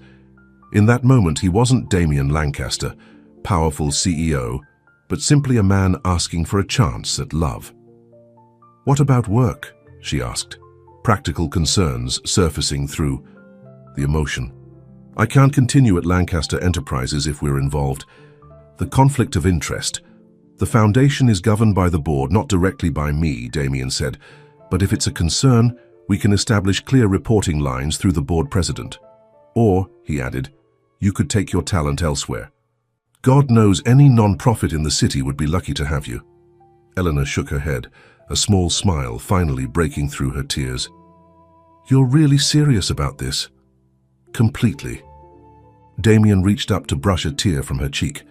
"I'm not asking for an answer tonight, just a chance to prove that what we have is real and worth fighting for." Elena took a deep breath, considering all he'd said. The logical part of her mind warned of complications, of differences in their backgrounds and lifestyles that wouldn't simply disappear. But her heart had made its decision weeks ago. "I love you too," she said softly. "I've been fighting it because it seemed impossible, but I do." Relief and joy spread across Damien's face. He pulled her into his arms, holding her as if afraid she might disappear. "That's all I need to know." When he kissed her, it was gentle at first, then deepening with all the emotion they'd both been restraining for months. Elena felt something settle inside her, a certainty that regardless of the challenges ahead, this was right. 1 year later, Elena adjusted the frames on her office wall, her MBA diploma next to a framed newspaper article highlighting the Lancaster Foundation's transformative work in educational access for underprivileged children. The view from her new office overlooked the community center that had been the Foundation's first major project under her leadership. "Looking good in here," came a familiar voice from the doorway. Elena turned to see Damien leaning against the frame, looking more relaxed than he ever had in the corporate offices. Though he still ran Lancaster Enterprises, the past year had changed him, softened some of his harder edges while strengthening his resolve to build a company that reflected his own values, not his father's. "Just adding some finishing touches," Eleanor said, moving to greet him with a quick kiss. "What do you think?" "I think the Elena Carter Foundation for Educational Opportunity couldn't have a better office or a better director." His pride in her was evident in every word. After the gala debacle, Elena had indeed left Lancaster Enterprises, but not because of scandal or defeat. Instead, with Damien's support and an initial grant from the Lancaster Foundation, she had established her own non-profit focused specifically on educational access, something she'd been passionate about since her own struggle to complete her education while caring for Mia. The transition hadn't been easy. Gerald Lancaster had fought his son's decision to fund Elena's foundation, and Victoria had done her best to spread rumors about Elena's gold-digging motivations. But Damien had stood firm, eventually buying out the Winters family's shares in Lancaster Enterprises through another investor. "How's Mia doing at the science program?" Damien asked, wandering around Elena's office, straightening a picture frame here, examining a report there. "Loving every minute of it," Elena smiled. "Her mentor says she has real potential in biomedical engineering. Can you believe that? My little sister, the future scientist." "I can absolutely believe it." Damien's phone buzzed and he checked it with a grimace. "That's James. The board meeting is in 30 minutes. You should go, don't want to keep them waiting." Eleanor straightened his already perfect tie, a gesture that had become a habit between them. They can wait 5 minutes. Damien pulled her close. Have you thought more about what we discussed last night? Elena felt a flutter of excitement at the mention. About moving in together? Yes. And I think we're ready. All three of us. The smile that broke across Damien's face was worth any lingering doubts she might have had. Really? You're sure Mia's okay with it? Are you kidding? She's already planning how to decorate her new room. I think she's more excited about the move than either of us. Damien laughed, the sound free and genuine in a way it hadn't been when they first met. I'll start the arrangements tonight. No, rush, Elena teased. We've managed this long with 2 separate places. Too long, Damien corrected her, his expression growing more serious. Elena, you know that this is just the first step. Eventually, I want... She pressed a finger to his lips. I know what you want, and you know I want it too, but one step at a time, remember? That was our agreement. Damien caught her hand, pressing a kiss to her palm. One step at a time, he agreed. But I reserve the right to hope the next steps. Come quickly. As he left for his meeting, Elena turned back to her office window, watching the children playing in the community center's new playground. Her life had changed in ways she could never have imagined that day. Her bicycle crashed into Damien's car. There had been struggles along the way, cultural differences, social expectations, the sometimes painful adjustments as they built a relationship across worlds that often seemed incompatible. But the core of what had drawn them together remained unchanged. Their mutual respect, their shared values, and a love that had proven stronger than any obstacle. Elena smiled as her phone buzzed with a text from Damien, sent from his car just minutes after leaving. Forgot to tell you, checked on that scholarship program for Westside High. Board approved, full funding. We'll change lives together, one step at a time. Love you, always. That was what mattered in the end, Elena thought as she typed her reply. Not where they had started, but where they were going. Together. Marked forever by your love, she texted back, and wouldn't have it any other way.